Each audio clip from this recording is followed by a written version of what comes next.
हरिओम। जानी न जाए निशाचर माया, काम रूप के ही कारण आया। जानी न जाए निशाचर माया, काम रूप के ही कारण आया। राक्षस मायावी होते थे। चलिए आज राक्षसों के विषय में जानकारी लेते हैं। सबसे पहले हेती और प्रहेती। यह राक्षसों का प्रतिनिधित्व करते थे। हेती और प्रहेती ये दोनों भाई थे। हेती ने अपने साम्राज्य विस्तार हेतु काल की पुत्री भया से विवाह किया। भया से उसके विद्युत्केश नाम का एक पुत्र का जन्म हुआ, जिसका विवाह संध्या की पुत्री साल कटंकटा से हुआ। माना जाता है कि साल कटंकटा व्यभिचारिणी थी। इस कारण जब उसका पुत्र जन्मा तो उसे लावार छोड़ दिया गया। विद्युत्केश ने भी उस पुत्र की यह जानकर कोई परवाह नहीं की कि यह नामालूम किसका पुत्र। बस यहीं से राक्षस जाति में बदलाव आया।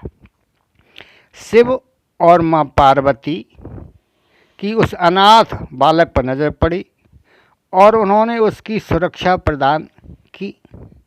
उस अबोध बालक को त्याग देने के कारण माँ पार्वती ने श्राप दिया कि अब से राक्षस जाति की स्त्रियां जल्द गर्भधारण करेंगी और उनसे उत्पन्न बालक तत्काल बढ़कर माता के समान अवस्था धारण करेगा।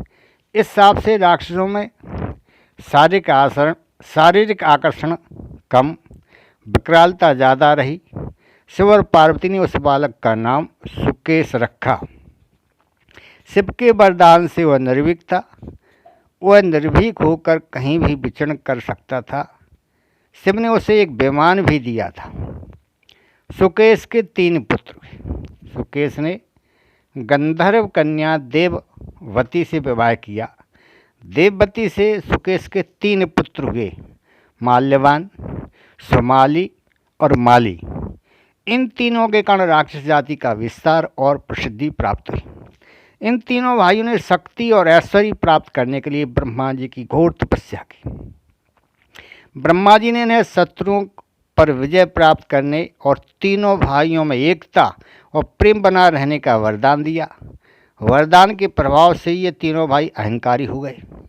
तीनों भाइयों ने मिलकर विश्वकर्मा से त्रिकूट पर्वत के निकट समुद्र तट पर लंका का निर्माण कराया और उसे अपने शासन का केंद्र बनाया। इस तरह उन्होंने राक्षसों को एकजुट कर राक्षसों का आधिपत्य स्थापित किया और उसे राक्षस जाति का केंद्र भी बनाया। लंका को उन्होंने धन और वैभव की धरती बनाया और यहाँ तीनों राक्षसों ने राक्षस संस्कृति के लिए विश्व विजय की कामना की। उनका अहंकार बढ़ता गया और उन्होंने राक्षसों और यक्षों पर अत्याचार करना, देवताओं पर अत्याचार करना शुरू कर दिया, जिससे संपूर्ण धरती पर आतंक का राज कायम हो गया। इन्हीं तीनों भाइयों के वंश में आगे चलकर राक्षस जाति का विकास हुआ। तीनों भाइयों के वंशज में माल्यवान के वज्र, मुष्टि, द्रुपार्श्व, दुर्मुख, सप्तवहन, यज्ञकोप, मत्त, उन्मत्त नामक पुत्र और अनिला नामक कन्या। सुमाली के प्रहस्त, अकंपन, विकट, कालिका मुख, धूम्रास, दंड, सुपार्श्व, सहादि, प्रधस, भास्कर्ण नामक पुत्र और राका, पुंडकोत्कटा, कैकसी, कुंभीनसी नामक पुत्रियां हुई। इनमें से कैकसी रावण की माँ थी। माली रावण के नाना थे। रावण ने इन्हीं के बलबूते पर अपने साम्राज्य का विस्तार किया और शक्तियाँ बढ़ाईं। माली के अनल, अनिल, हर और संपाति नामक 4 पुत्र हुए। ये चारों पुत्र रावण की मृत्यु पश्चात विभीषण के मंत्री बन गए थे। रावण राक्षस जाति का नहीं था। उसकी माता राक्षस जाति की थी, लेकिन उसके पिता यक्ष जाति के ब्राह्मण थे। राक्षस राज रावण माली की पुत्री कैकसी रावण की माता थी। रावण का अपने नाना की ओर झुकाव ज़्यादा था, इसलिए उसने देवों को छोड़कर राक्षसों की उन्नति के बारे में ज़्यादा सोची। रावण एक कुशल राजनीतिज्ञ, सेनापति और वास्तुकला का मर्मज्ञ होने के साथ साथ ब्रह्मज्ञानी तथा बहुविद्याओं का जानकार था। राक्षसों के प्रति उसके लगाव के चलते उसे राक्षसों का मुखिया घोषित कर दिया गया था। रावण ने लंका को नए सिरे से वसाकर राक्षस जाति को एकजुट किया और फिर राक्षस राज कायम किया। उसने लंका को कुबेर से छीना था।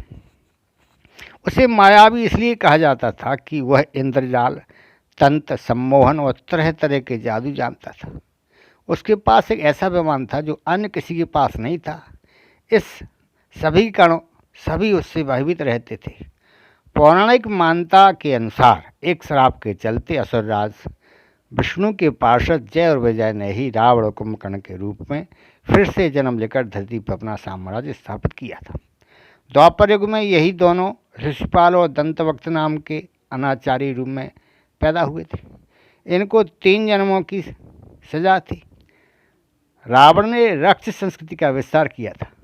रावण ने कुबेर से लंका और उसका विमान छीना था, इसका नाम पुष्पक था। रावण ने राम की सीता का हरण किया और अभिमानी रावण ने शिव का अपमान किया था। विद्वान होने के बावजूद रावण क्रूर, अभिमानी, दंभी और अत्याचारी था। कालनेमी राक्षस रावण का विश्वस्त अनुचर था। यह भयंकर, मायावी और क्रूर था। इसकी प्रसिद्धि दूर दूर तक थी। रावण ने इसे एक बहुत ही कठिन कार्य सौंपा। जब राम रावण युद्ध में लक्ष्मण को शक्ति लगने से वे बेहोश हो गए, तब हनुमान को तुरंत ही संजीवनी लाने के लिए कहा गया था। हनुमान जी जब द्रोणाचल की ओर चले तो रावण ने उनके मार्ग में विघ्न उपस्थित करने के लिए कालनेम को भेजा। कालनेम ने अपनी माया से तालाब, मंदिर, सुंदर बगीचा बनाया और वह वहीं एक ऋषि का वेश धारण कर मार्ग में बैठ गया।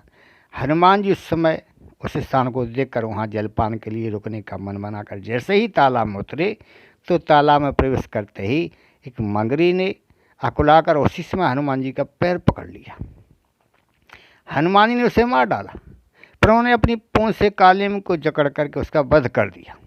सुबाहु, ताड़का के पिता का नाम सुकेतु यक्ष और पति का नाम सुनंद था। सुनंद एक राक्षस था, इसलिए यक्ष होते हुए भी ताड़का राक्षस कहलाई। अगस्त्य मुनि के श्राप के चलते इसका सुंदर चेहरा कुरूप हो गया था, इसलिए उसने ऋषियों से बदला लेने की ठानी थी। वह आए दिन अपने पुत्रों के साथ मुनियों को सताती रहती थी। यह अयोध्या के समीप स्थित सुंदर वन में अपने पति और 2 पुत्रों सुबाहु और मारीच के साथ रहती थी। ताड़का के शरीर में 1000 हाथियों का बल था। उसके कारण ही सुंदर वन को पहले ताड़का वन कहा जाता था। सुबाहु भी भयंकर था और वह प्रतिदिन ऋषियों के यज्ञ में उत्पाद मचाता था। उसी वन में विश्वामित्र सहित अनेक ऋषि मुनि तपस्या करते थे। ये सभी राक्षसगण हमेशा उनकी तपस्या में विघ्न, बाधाएं खड़ी करते थे। विश्वामित्र एक यज्ञ के दौरान राजा दशरथ से अनुरोध कर एक दिन राम और लक्ष्मण को अपने साथ सुंदरवन ले आए। राम ने ताड़का का और विश्वामित्र की यज्ञ की पूर्णाहुति के दिन सुबाहु का भी वध कर दिया था। राम के बाण से मारीच आहत होकर के दूर दक्षिण में समुद्र तट पर जा गिरा। मारीच, राम के तीर से बचने के बाद ताड़का पुत्र मारीच ने रावण की शरण ली। मारीच लंका के राजा रावण का मामा था। जब शूर्पणखा ने रावण को अपने अपमान की कथा सुनाई तो रावण ने सीताहरण की योजना बनाई। सीताहरण के दौरान रावण ने मारीच की मायावी बुद्धि की सहायता ली। रावण महासागर पार करके गोकर्ण तीर्थ में पहुंचा, जहां राम के डर के कारण मारीच छिपा हुआ था। वह रावण का पूर्व मंत्री रह चुका था। रावण को देखकर मारीच ने कहा कि राक्षस राज, ऐसी क्या आवश्यकता पड़ी जो आपको मेरे पास आना पड़ा। रावण ने गुस्से से भरकर कहा कि राम लक्ष्मण ने शूर्पणखा के नाक कान काट दिए, अब हमें उनसे बदला लेना होगा। मारीच ने कहा, हे रावण, श्री रामचंद्र के पास जाने में तुम्हारा कोई लाभ नहीं है। मैं उनका पराक्रम जानता हूँ। भला इस जगत में ऐसा कौन है जो उनके बाणों के वेग को सह सके। रावण ने मारीच पर क्रोधित होकर कहा, अरे मामा, तू मेरी बात नहीं मानेगा तो निश्चय ही तुझे अभी मौत के घाट उतार दूंगा। मारीच ने मन ही मन सोचा कि यदि मृत्यु निश्चय है तो फिर श्रेष्ठ पुरुष के हाथ से मरना श्रेष्ठ है। फिर मार्जी ने कहा, अच्छा बताओ मुझे क्या करना होगा। रावण ने कहा, तुम एक सुंदर हिरण का रूप बनाओ जिसके सींग रत्नमय प्रतीत होते हो, शरीर भी चित्त विचित्र रत्नों वाला ही प्रतीत होता हो, सोने जैसा हो। ऐसा रूप बनाओ कि सीता मोहित हो जाए। अगर वे मोहित हो गई तो जरूर वो राम को तुम्हें पकड़ने भेजेगी। इस दौरान मैं उसे हर ले आऊँगा। मारीच ने रावण के अनुसार वैसा ही कार्य किया। रावण अपनी योजना में सफल रहा। इधर राम के बाण से मारीच मारा गया। कुंभकर्ण, यह रावण का भाई था जो 6 महीने बाद एक दिन जागता और भोजन करके फिर सो जाता था, क्योंकि इसने ब्रह्मा जी से निद्रासन का वरदान मांग लिया था। युद्ध के दौरान किसी तरह विभीषण कुंभकर्ण को जगाया गया। कुंभकर्ण ने युद्ध में अपने विशाल शरीर से बाणों पर प्रहार करना प्रारंभ किया।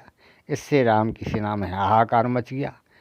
सेना का मनोबल बढ़ाने के लिए राम ने कुंभकर्ण को युद्ध के लिए ललकारा और भगवान राम के हाथों से कुंभकर्ण मारा गया। कबंध, सीता की खोज में लगे राम लक्ष्मण को दंडक वन में अचानक एक विचित्र दानव दिखाई दिया जिसका मस्तिष्क और गला नहीं था। उसकी केवल एक ही आँख ही नजर आ रही थी। वह विशालकाय और भयानक था। उस विचित्र दैत्य का नाम कबंध था। कबंध ने राम लक्ष्मण को एक साथ पकड़ लिया। राम और लक्ष्मण ने कबंध की दोनों भुजाएं काट डाली। कबंध ने भूमि पर गिरकर पूछा कि आप कौन वीर। परिचय जानकर कबंध बोला कि यह मेरा भाग्य है कि आपने मुझे बंधन मुक्त कर दिया। कबंध ने कहा कि मैं दनु का पुत्र कबंध बहुत पराक्रमी और सुंदर था।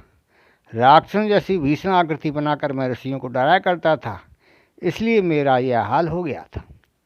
विराध, विराध दंडक वन का राक्षस था। सीता और लक्ष्मण के साथ राम ने दंडक वन में प्रवेश किया। वहाँ पर उन्हें ऋषि मुनियों के अनेक आश्रम दृष्टिगोचर हुए।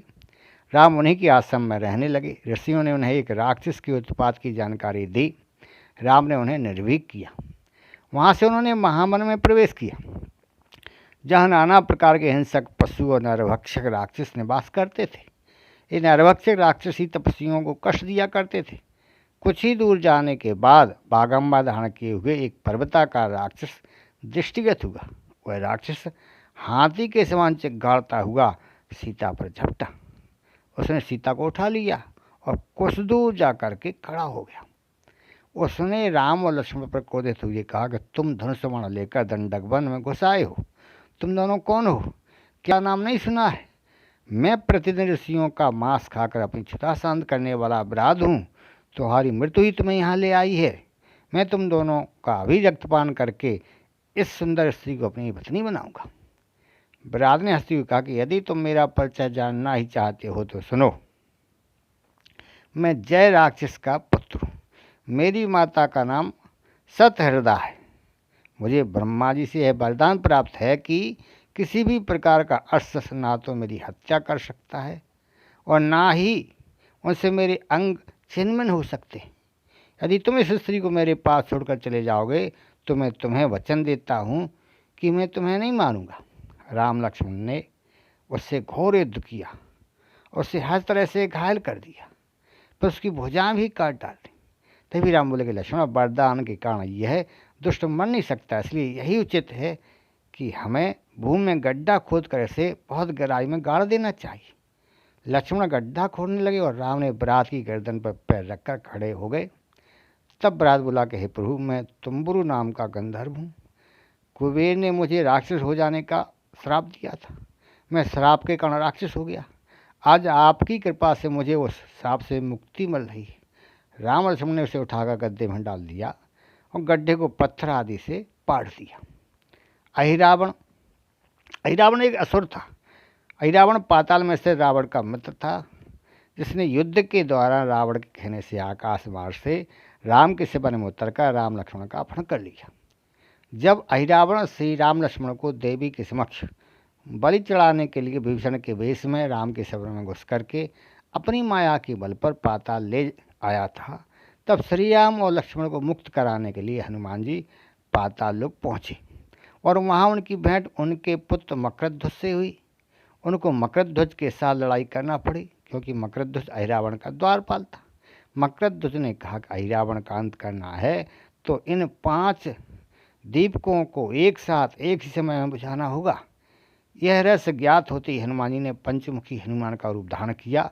उत्तर दिशा में बाराय मुख, दक्षिण दिशा में नरसिंह मुख, पश्चिम दिशा में गरुणमुख, आकाश की ओर हैग्रीव मुख और पूर्व दिशा में हनुमान मुख, इन 5 मुखों को धारण कर उन्होंने एक साथ सारे दियों को बुझा करके अहिरावण का अंत किया और राम लक्ष्मण को मुक्त किया। हनुमान ने अहिरावण का वध कर प्रभु श्री राम लक्ष्मण को मुक्त कराया और मकरध्वज को पाताल लोक का राजा नियुक्त किया, उसे धर्म के मार्ग पर चलने की प्रेरणा दी। खरदूषण ये दोनों रावण के बेमात्रज सौतेले भाई थे। ऋषि विश्रवा की 2 और पत्नियां थीं। खर पुष्पोत्कटा से, दूषण बाका से उत्पन्न हुए थे, जबकि केकई से रावण का जन्म हुआ था। खरदूषण को भगवान राम ने मारा था और खरदूषण के वध की घटना रावण के अरण्यकांड में मिलती है। शूर्पणखा की नाक काट देने के बाद वह खरदूषण के पास गई थी। खरदूषण ने अपनी अपनी सेना तैयार कर वन में रह रहे राम लक्ष्मण पर हमला कर दिया था, लेकिन दोनों भाइयों ने मिलकर अकेले ही खरदूषण का वध कर दिया था। मेघनाद को इंद्रजीत भी कहा जाता है, क्योंकि उन्होंने स्वर्ग पर आक्रमण करके उस पर अपना अधिकार जमा लिया था। मेघनाद बहुत ही शक्तिशाली और मायावी था। उसने हनुमान जी को बंधक बना करके रावण के समक्ष प्रस्तुत कर दिया था। दिव्य शक्तियाँ। रावण के पुत्रों में मेघनाद सबसे पराक्रमी था। माना जाता है कि जब इसका जन्म हुआ तब उसने मेघ के समान गर्जना की, इसलिए यह मेघनाद कहलाया। मेघनाद ने युवावस्था में दैत्यों के गुरु शुक्राचार्य की सहायता से सब तक किए थे और शिव के आशीर्वाद से दिव्य रथ, दिव्यास्त्र और तामसी माया प्राप्त की थी। उसने राम की सेना से मायावी युद्ध किया था। कभी वह अंतर्ध्यान हो जाता और कभी प्रकट हो जाता था। विभीषण ने कुबेर की आज्ञा से गुहक जल श्वेत पर्वत से ला कर दिया था, जिससे नेत्र धोकर अदृश्य को भी देखा जा सकता था। श्री राम की ओर से सभी प्रमुख योद्धाओं ने इस जल का प्रयोग किया था, जिससे मेघनाद से युद्ध किया जा सके। मेघनाद का वध, इससे राम लक्ष्मण पर दिव्य बाण चलाया तो नाग पास में बदल गया। इससे राम लक्ष्मण मूर्छित हो गिर पड़े। राक्षस सेना में खुशी की लहर छा गई, जबकि वानर सेना का मनोबल टूटने लगा। विपरीत स्थिति देखकर हनुमान जी पवन वेग से उड़ते हुए गरुड़ जी को ले आए। गरुड़ जी ने नागपाश को काटकर राम लक्ष्मण को बंधन मुक्त किया। राम लक्ष्मण स्वस्थ होकर वानर सेना का मनोबल बढ़ाने लगे। मेघनाद को जब राम लक्ष्मण के जीवित होने की सूचना मिली तो वह अपनी सेना लेकर फिर युद्ध करने आया। इस बार लक्ष्मण और मेघनाद का प्रलंकारी युद्ध प्रारंभ हुआ। दोनों एक दूसरे पर दिव्यास्त्रों का प्रयोग करने लगे। दोनों के युद्ध को देखकर आकाश के देवता भी हैरान थे। तभी लक्ष्मण ने एक दिव्य बाण भगवान राम का नाम लेकर मेघनाद पर छोड़ दिया। बाण मेघनाद का सिर काटते हुए आकाश में दूर तक लेकर चला गया। मेघनाद की इस स्थिति को देखकर राक्षस सेना का मनोबल पूरी तरह से टूट गया। प्राण बचाकर नगर की ओर सब भागने लगे। रावण को जब मेघनाद की मृत्यु का समाचार मिला तो शोक के कारण वह जड़वत होकर सिंहासन पर गिर पड़ा। हरिओम। ओम शांति। हरिओम।